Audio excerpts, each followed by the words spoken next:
నారా చంద్రబాబు నాయుడు గారి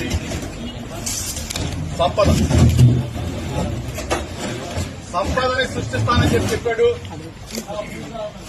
ఈ రూపంలో నారావారి సారా తయారీ కేంద్రాలు ఒకసారి కనుల విందుగా చూడముచ్చటగా చూడమని చెప్పేసి మీడియా మిత్రుల ద్వారా రాష్ట్ర ప్రజానీకానికి విజ్ఞప్తి చేస్తా ఉన్నా.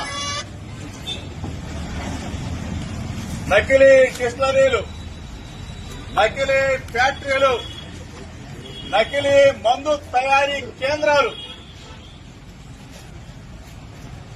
ములుగులపేట, ఇబ్రహీంపట్నం, తెనాలి, మంగళగిరి, పిఠాపురం, కుప్పం, ఇంకా ఎక్కడి దాకా ఇల్లు ఆగుతుందో తెలీదు.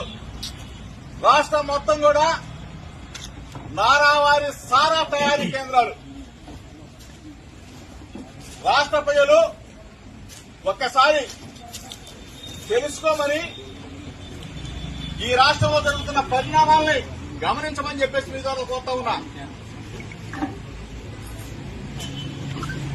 దయచేసి ఇటువంటి మద్యం, ఇటువంటి కల్తీ మద్యం కేంద్రాలు పేద ప్రజల ప్రాణాలను హరిస్తా ఉన్నాయి. కొన్ని వందల మంది, కొన్ని వేల మంది చనిపోతా ఉంటే ఈ రాష్ట్ర ప్రభుత్వం, ముఖ్యమంత్రి చంద్రబాబు నాయుడు, ఉప ముఖ్యమంత్రి పవన్ కళ్యాణ్ గుడ్లప్పటి నుంచి చూస్తారని చెప్పి అడుగుతా ఉన్నా.